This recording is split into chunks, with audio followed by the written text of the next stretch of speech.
I'm Ruben Diaz. Here's your ABC 24 News update. On Tuesday, a major Supreme Court ruling is expected to reshape school sports policies across the country. In a decision with nationwide implications, the Supreme Court justices upheld state laws that require athletes to compete based on their biological sex. Now, this actually rejects constitutional challenges that were brought out by transgender students.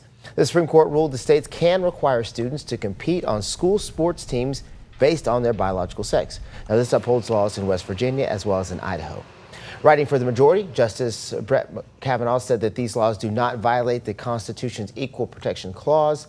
Now, the case centered on challenges from transgender athletes who argued that the restrictions were discriminatory.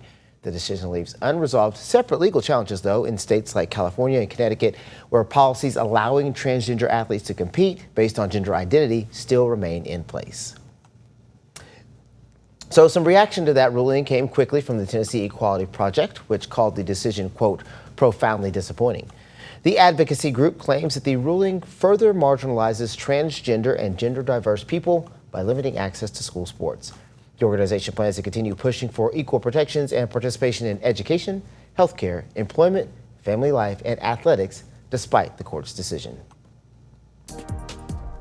With temperatures climbing across the Mid-South and the heat index reaching over 100, doctors are warning everybody to take the heat seriously. You see, high temperatures aren't just making people uncomfortable, they're also sending some people to the emergency room. At the Bonner Children's Hospital, doctors are seeing patients come in suffering from dehydration and heat exhaustion after spending too much time outside. Dr. Rudy King reminds that it's important to know the signs of heat-related illnesses. Heat exhaustion, you're still sweating, you're tired, you may be breathing a little fast because you're hot. You're not peeing as much because you're dehydrated. Now, heat stroke is a little more serious, and it's the body's inability to cool itself. So you're no longer sweating. You may be confused, altered, things like that. And your body temperature starts to increase higher and higher, up to 101, 102.